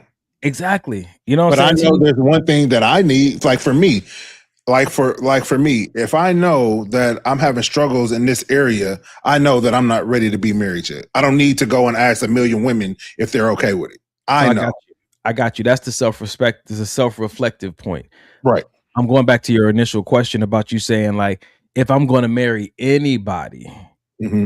I think that if I married Lisa versus if I married Amanda, a different requirement of me is going to be needed for both of those women.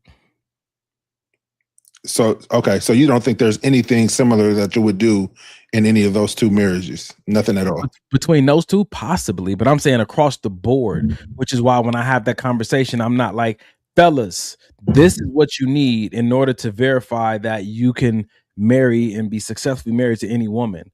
Mm-hmm. I can't say that because they're all going to need something different.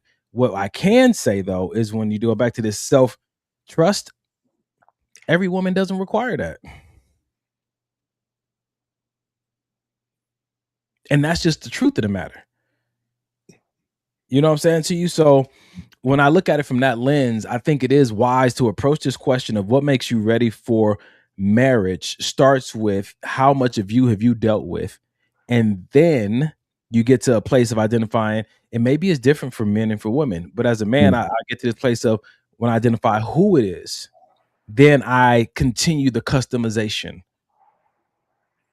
Right? So my ex, I knew that I was going to have to learn Spanish because we had a discussion and she was very set on our children learning Spanish first and then English, since Spanish is a little bit, easier to learn, I guess, or whatnot, or harder. I'm not sure. It's been a while. But that wouldn't be something I would have to customize for every woman. Mm-hmm. Right. But I knew that was something that I had to work on for her. So what did I have to work on within myself before I even met her? Being open-minded, having a growth mindset when it comes to the unique responsibilities associated with marrying that woman. That woman may have had a childhood that was full of extravagant holidays. I'm not a big holiday person. So I don't know if I'm going to need to be for her until I meet her. But before I meet her, I know that working on my humility and being open to exploring new ways of doing life is going to be an important. I feel like we're saying the same thing. I feel like exactly what I just said was before I married Janae, I had some things that I had to work on in myself. Before I saw her, Janae, Yeah. I had to make sure that I was good to get married. And I feel like what you just said is with the open-mindedness, you didn't have your ex in mind when you were working on open-mindedness. You just had, this is a quality that I may need to have in order to be married. Yes. We are saying the same thing. I just want to make sure we got that other question out of the way. Yeah, no, that's valid. The other one wasn't helpful. So we go back to tonight's conversation. What makes you ready for marriage? Now we're going to go into these 5 questions.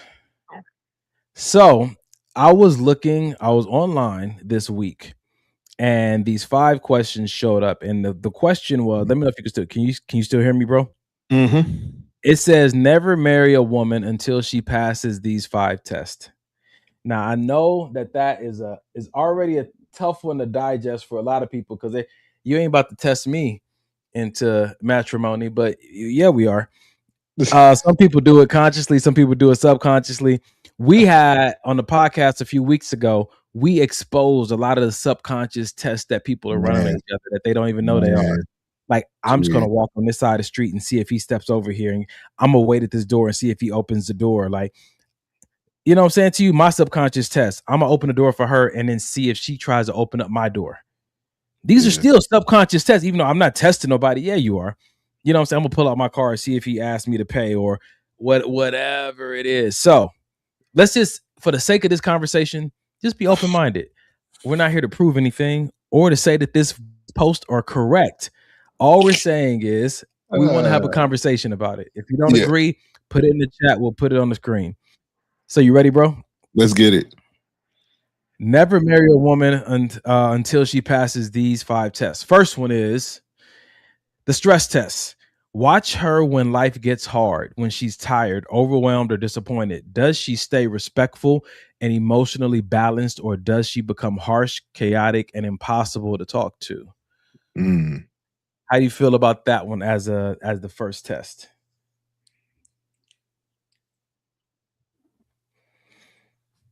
Watch her when life gets hard, when she's tired and overwhelmed. Yeah, I like that. What do you think those moments will show you? Self-regulation. What I've mentioned like 6 times since we started. I feel like it'll show me, can she, even when in her brain it may be chaotic and she wants to just yell and scream and cuss and throw things, is she going to regulate herself to express that in a more, maybe not positive, but for the lack of a better word, positive way, manageable way? Yeah. Why? But so I have an answer to this, but I want to get yours first. Why is that important to you that she can self-regulate? I believe it's important to me because if she doesn't, then that puts me as her potential partner in a place of having to try to self-regulate for her, which can cause other, arguments or issues in the relationship that I don't want to have to deal with. So you're trying to avoid specific arguments and situations. Not specific, no. I'm trying to avoid any type of negativity that may arise from her not being able to self-regulate. Got you. So there's a reason why you would run this test, because there's certain things that you want to avoid. Mm-hmm. So the reason I think this stress test is good to see how she operates when she's overwhelmed, tired, or whatnot, is because for me, I try to verify what causes you to abandon partnership. That's what matters to me. My past has informed me that when certain women that I've been in a relationship with get into these heightened states of being overwhelmed, being sad, depressed, or whatever it is, their the only thing they care about is themselves, and I become the enemy. Mm. They abandon the seat of partnership and they move right back into it's all about me. This is what I care about. Why are you this way and why are you not? So instead of saying, hey, let's work through this. Where are we at? You know, I'm in this space. I need your help. Mm. Okay. You know what I'm saying to you? It's something about when you are in the extreme of an emotion. I think that is the big revealer of how you feel about this person because you too triggered to fake. I think it brings out more of a truth. It's almost like people say alcohol is a truth serum. Like Yeah. for certain people, I know you're gonna tell me how you really feel about me when you get that alcohol in your system. For certain Yeah. people, if they're stressed and they're under it and depressed and they reach out to you and say, hey, can I just come over? That's telling you something versus they're like, yo, don't call me for a few days. I'm dealing with something. It had nothing to do with you. I'm just dealing with something. Both of those responses are telling you something. Yeah, I can see that. Fair I can enough. see that. Yeah, no, for sure. So the question I would have is, what if you're not there? Meaning, what if this is something she's going through at work? You know what I'm saying? And I say that because you're not there to be able to help her regulate in that moment. Okay, but when you find out about it, or if she tells you about it, I got you. And asking her, how was your day today? And that's my point. That's why I would rather her be able to say at least self-regulate until we can get to that point to where we're together and we can kind of work things together. But if you can't, if I got to be there for you to be able to regulate yourself. Yeah. So your answer makes sense for what you care about. Mm-hmm. My answer makes sense for what I care about. The point of this conversation for me is to help us all understand that if you are running a stress test on a person, it's because there's something that you're trying to make sure it doesn't happen in your relationship. Yes, sir. Maybe something that happened to you as a child, maybe something you saw in a movie, read in a book. There's something that happened to you in a past relationship you don't want to happen again. Yeah. And I think that this stress test is a way of verifying to the best of your ability that this person is either incapable of that or they've done enough work that they won't bring that into this relationship. Some people don't want to be left again. You know what I'm saying to you? And so while we're looking at this post, and this post says, watch her when her life gets hard, when she's tired, overwhelmed, disappointed. I'll say, watch her, you know what I'm saying, or him, for the women who out there, watch them when they get everything that they want. That's good. That's good. That is good. Are you still important to them? Do you still get the phone calls? Do you still get the text? Do you still get the invites when they get everything that they want? Not just when life is bad, when life is perfect. Is there still an apparent need for you? That's good. That's good. I may like that one more than the question that they said. Shit. All right. So part 2, the accountability test. When she's wrong, can she admit it clearly, or does she deflect, cry, blame, twist the story, or act like nothing happened? A woman who can't take accountability will make every conflict exhausting. The accountability test. This brother Mike went straight to the stars, bro. Where you at? Nah, I like it. I like it. And I think I like it because if you can't, I look at it like this, bro. If you can't be honest with yourself, then how you really gonna be honest with me? And now I'm looking at you like, is that, you know what I'm saying? Is accountability simply about being honest? Well, based on what the definitions they were giving in the when she's wrong, can she admit it clearly? To me, if you can't, or does she deflect, cry, blame, twist the story, or acting like nothing happened? To me, that's not you're not keeping it a buck with yourself. So how you gonna keep it a buck with me? Like if I come to you and I got an issue and I'm asking you, hey, I'm going through something and I just want your opinion, want your take on things, are you gonna try to spin it to make it, you know what I mean, satisfy what you want, or are you gonna try to spin it to make me seem like I'm right, even though I'm not, because you know that's what I want in that moment?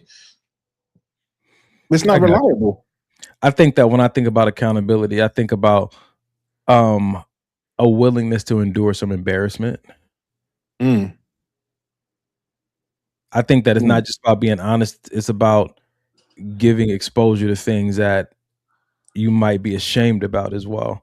Because it's easy to be honest about things you're proud of. Mm. And so I think that from my experience, man, when oh my God. So I got a text message. What if I have a medical condition and I can't take accountability? Got accountability-itis.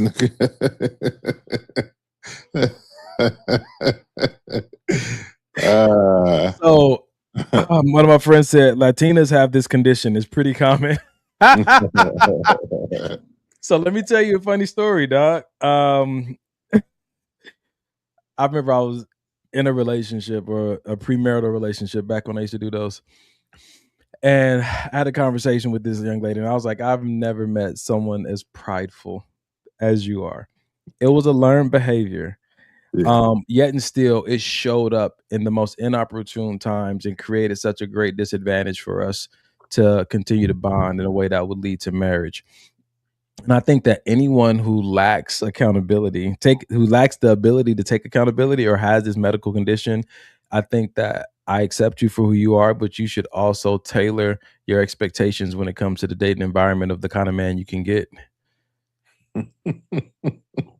Fully accept you, but it will impact the kind of man that you'll be able, or woman that you'll be able to get, because accountability goes a very long way. It's a very high valued asset or resource or ability to have when it comes to building a healthy relationship.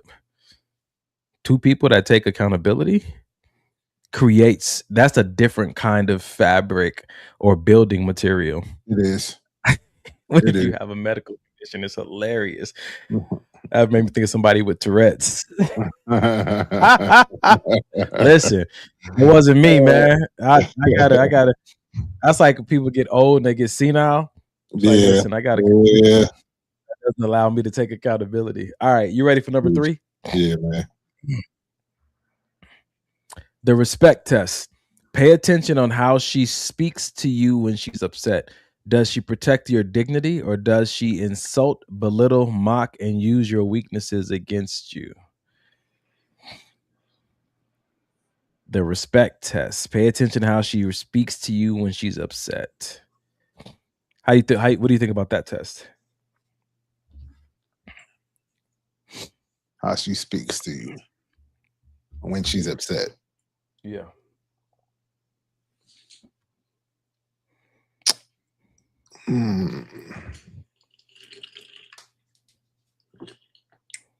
This nigga Mike had to take a whole gulp of water, nigga. I'm wondering something, my nigga. I'm wondering, I feel like some of these things, I feel like they'll come out naturally. I don't know if we have to, like, for me, I don't know if I would have had to test to see if, like, because now I'm going down a rabbit hole in my mind. Like, am I creating these scenarios? You know what I mean? Or am I just waiting for them to naturally occur in everyday life? So that's before we go down that path. And I know we almost at 10 o'clock, so we gotta watch ourselves. It says pay attention. It didn't say create. So the assumption is that people get upset often enough, but you just need to pay attention when that person is upset to see, does it change how they interact with you? Yeah, so I think that the test part that we're talking about is not necessarily one. It may be one that you can put in place, or it may be one that just life. Yeah. I told a friend not too long ago, every time you get ready to set out and do something great, life is going to try to call your bluff. Yeah. It's going to be like, you don't really want that. You say you want to get in shape, so all of a sudden that whole week your coworker's bringing donuts in. Mm-hmm. You know what I'm saying to you? Life's like, you're not serious. And I think that that's the test that come from life. I know that God doesn't tempt us, but there are some tests associated with this walk of faith. I think the point is to pay attention, though, when you find out, when you guys have a difference. Yeah. You know what I'm saying? When you guys are having a deep conversation and it strikes a nerve, does she shut down and say, I'm not going to talk anymore because don't want to say something I'm going to regret? Or does she say, oh, nigga, you want to go there? Right. You know? No, yeah, no, I think it's great to pay attention to it. I think what's even better is the conversation after you realize it. Because sometimes I don't want people to think that these are just things like I don't want it to feel like you're just supposed to be, taking your mental like, okay, she talked to me like that. Okay, interesting. And then form this whole conclusion and hypothesis about how this person is without having a conversation to say, hey, when we talked yesterday, you were pretty upset, rightfully so, but you kind of came at me and said some things that weren't cool. Like what was going on with that? Is that how you usually react? Oh no, you know what? I'm so sorry. I don't usually do anything could happen. But to do these tests, and then be like, okay, yeah, I can't do this with this person without no conversation is wild.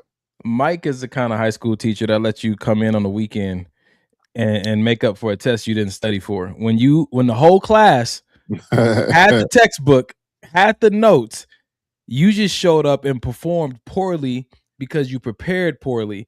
And For Mike sure. is saying it's okay. You can come in on the weekend and make it up. 1000%. You know why? Because I was that kid that really needed that second chance. I was that adult that needed that second chance. So I understand what it means to fail test and be like, damn, yep, I fucked up and it was my fault, 100%. And I just didn't do the right thing.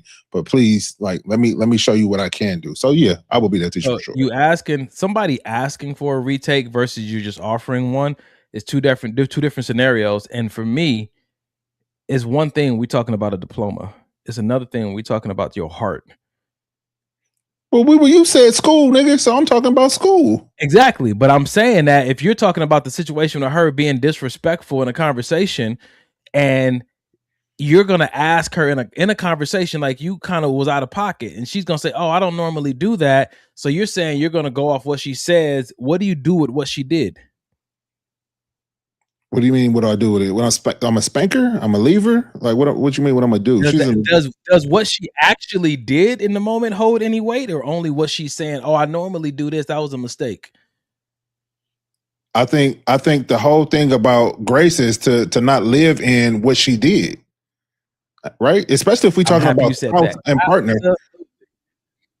Like if me and Janae were to keep tabs of things that we've done that may have offended us, nigga, the relationship not gonna last very long. And I say that from experience, brother. We can't jump like that, bro. We can't. This conversation is never marry a woman until she passes these tests. We're not talking about already married. Because remember, me and you had this discussion last week. Me and Janae weren't already married though. We were dating. This is what I'm talking about. This is in the dating phase. Marriage, and you know what? You can do it any way you want to. But remember the conversation we had where we said marriage is where you institute grace. Dating is where you institute discernment. So grace is given because there's a bigger commitment that was made and agreed upon, and you can call that person to the commitment. There's no commitment like on that level when it comes to dating. You're getting to know each other, and so there's more of a need for discernment instead of an excuse for behavior. Yeah, when you're married to somebody, you have more evidence supporting how they truly are than a person that you're dating. Once you get to that place of marriage, you already have an overall idea who this person is. And those one-offs, those two-offs, those three-offs, you can apply grace to. But when you're getting to know somebody and you don't have any other information about them, how they respond in that moment, I'm saying, for me, holds a lot of weight because I don't have anything else to compare it to except for your words. Oh, I don't normally do that. Well, you did it here. So... Right. What I'm saying, though, because they did it here, is that a cause to throw the whole thing away without conversation? Depending on how bad it was, yes. Yeah. So if I go back and look at this and it says, does she insult, belittle, mock, and use your weaknesses against you? I don't really see a need for a second chance. What you gonna say? After you call me a BAN. What are you gonna say after you called me in front of my mother and my family? And I'm gonna call you the next day like, man, you kind of went off. You want to tell me what that was about? Nigga, nah, we just dating. This is the first family event I invited you to, and you want me to have grace after you cussed me out in front of my family? So you took it to the far extreme. I'm being you right now. After you just shot me in my foot, you want me to no, nigga. You usually pull the trigger like that? No, but what I'm saying is you absolutely right. Nobody is that grace thing I get when in dating, nobody has to give you grace. But I'm saying what I was saying was in me and Janae's dating relationship, I was afforded that. God bless her. Yeah. For sure. So I'm saying it's not like it can't or shouldn't happen. I think that's up to that person's discernment. This is fair. She thought you were worth it, and those been your words. Yeah. And even when I didn't, shit. Exactly. You know what I'm saying to you? And that was her in our past conversation, recognizing that you weren't too much for her. Come on, man. Full circle it. She had the capacity. She had capacity for you. You didn't even have for yourself, nigga. 1,000%. That's wild. 1,000%. Balled up like a baby in the corner, begging her to leave, nigga. Begging her to leave. Woo. All right, that's not what we're doing. Come on. Yeah, okay. All right. I thought we was about to go there. Woo. Number 4. Yeah. The loyalty test. Look at how she handles attention from other men, private conversations, social media, and boundaries. A loyal woman doesn't need constant outside validation to feel valuable. I don't know about that one, bro. I don't know how much, and I only say that because I don't really pay too much attention to it now. I feel like put it back up there. I want to see those individual points. Look at how she handles attention from other men, private conversations, social media, and boundaries. A loyal woman doesn't need constant outside validation to feel valuable. A loyal. I don't understand loyalty and the need of outside validation. Is he just talking about for men or anybody? Because about women. Never marry a woman. A loyal woman doesn't need outside validation, but he said anyone. Anyone is woman or man. This is true. Yes. Nah, I don't really subscribe to that one personally. If I'm basing my thoughts on the person I'm dating based on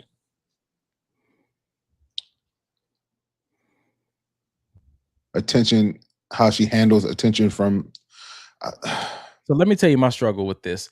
When I think about loyalty, how much loyalty are you expecting before you marry? In a dating, like she may go on another date after she leaves me, and she's well within her right. So how much loyalty are you expecting pre-marriage? As much as we agree on. If we both agreed, that's what I'm expecting. Oh man, my expectations are low. All right. Number 5. No.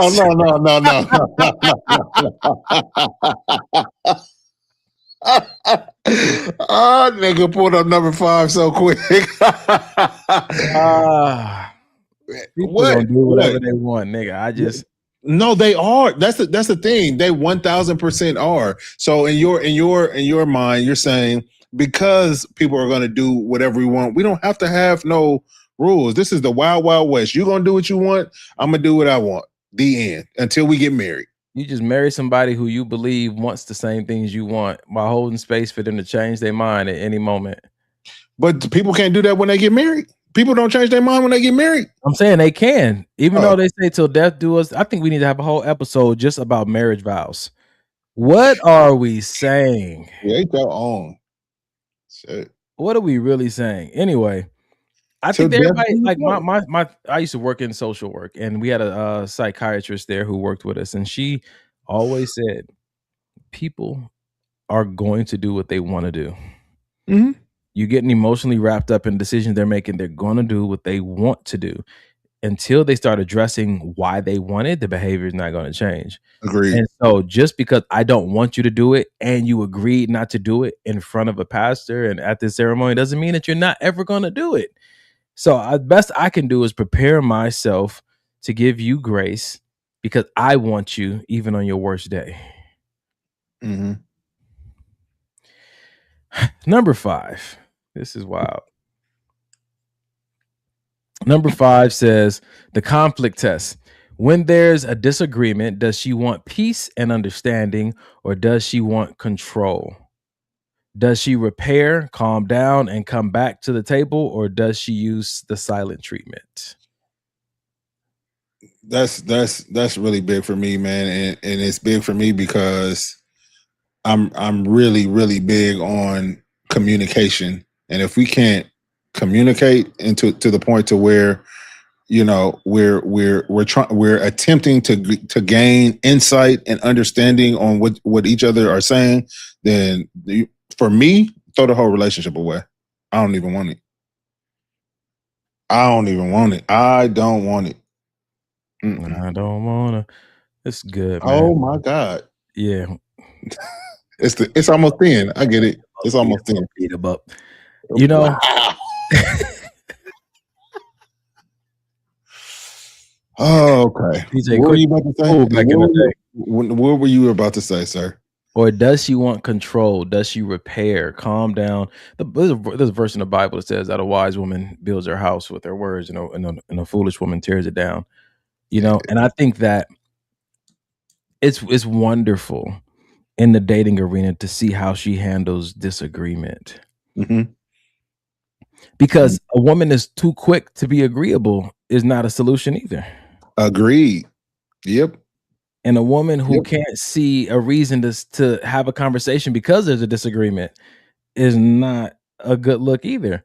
There's something about the recognition and the appreciation of differences that starts to create the kind of environment for something special to come forward. Like, oh, we don't agree on that. Oh, what makes you feel that way? What makes you think that way? What makes you come from that lens? You know what I'm saying to you? And I think that this is why, for me, like, it's so valuable to have friends, to be a friend first, because for me, it gives more reason for respect to remain in any situation because we have a foundation of a friendship. But those disagreements, boy, with strangers, first date, second date disagreements with somebody you just met and thought was pretty, you'd be ready to throw the whole plate at them.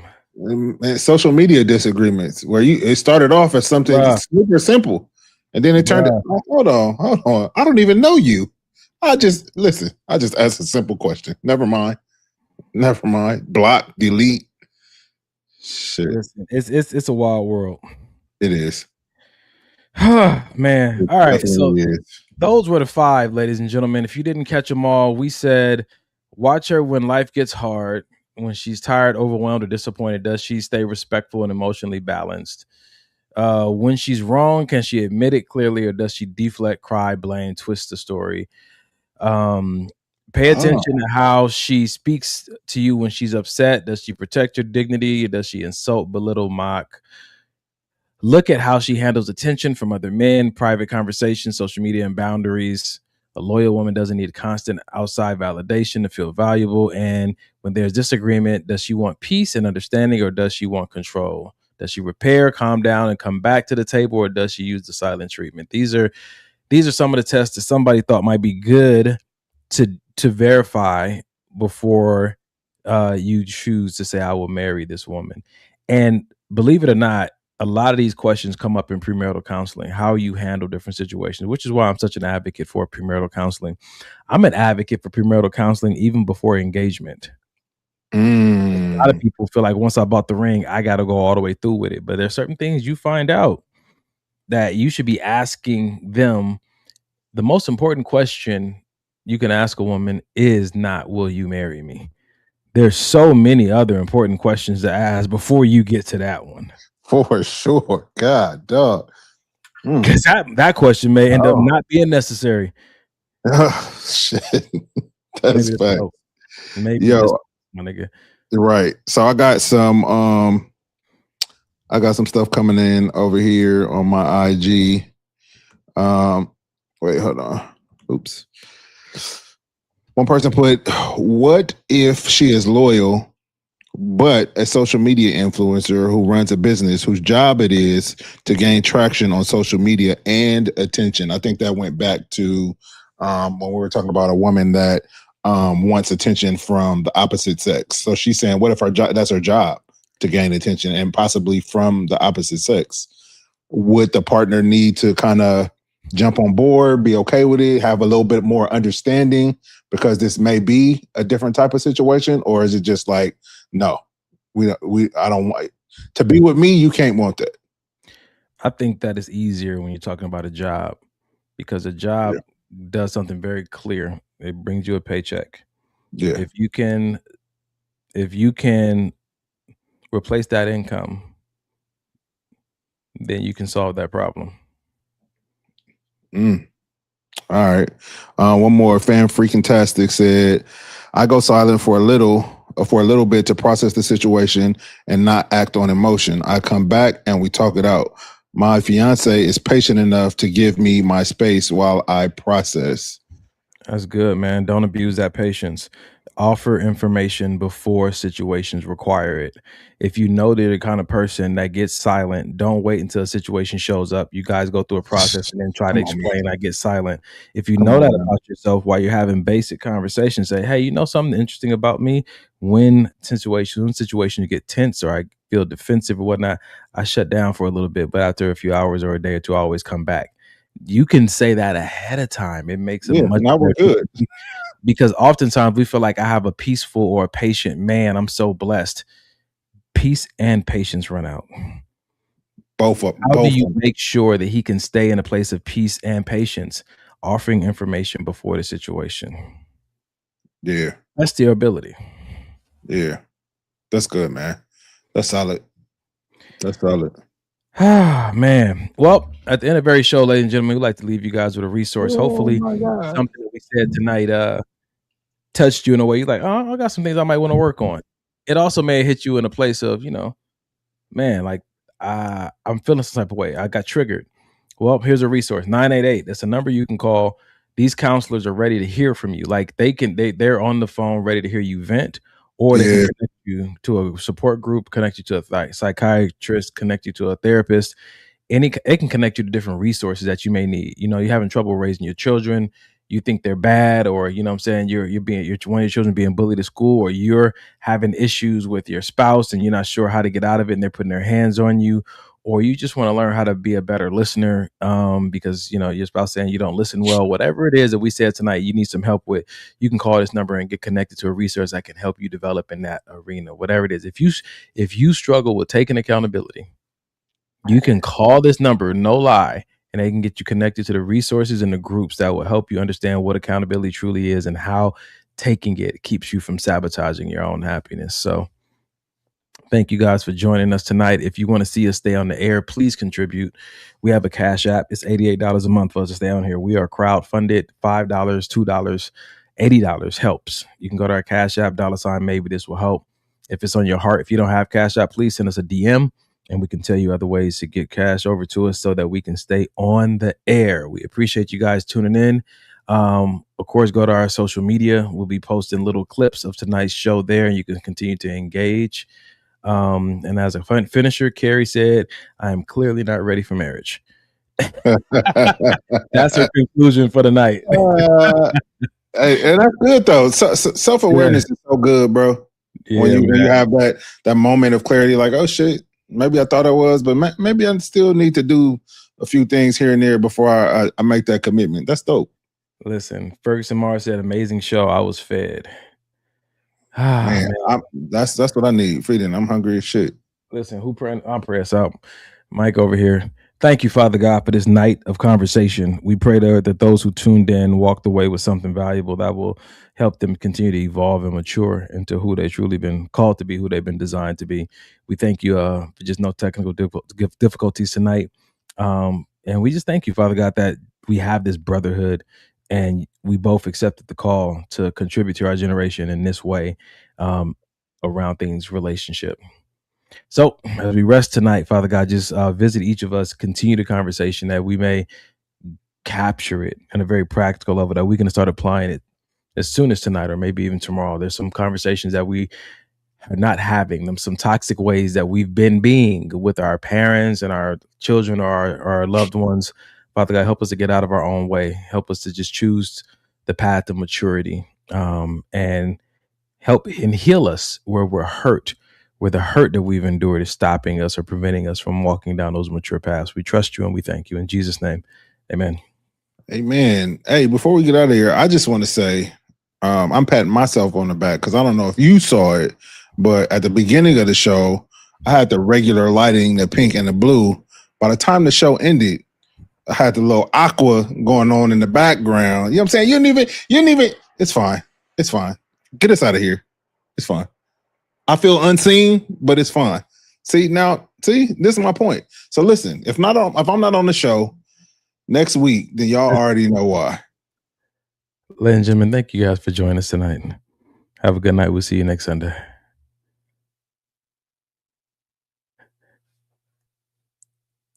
I'm not saying your line, nigga. Come off mute and say your line. 2 Chainz. Can we talk for a minute? Come on and talk to me. That's what I wanna know. Come on and talk, yeah. Come on and talk to me, baby. Come on, baby.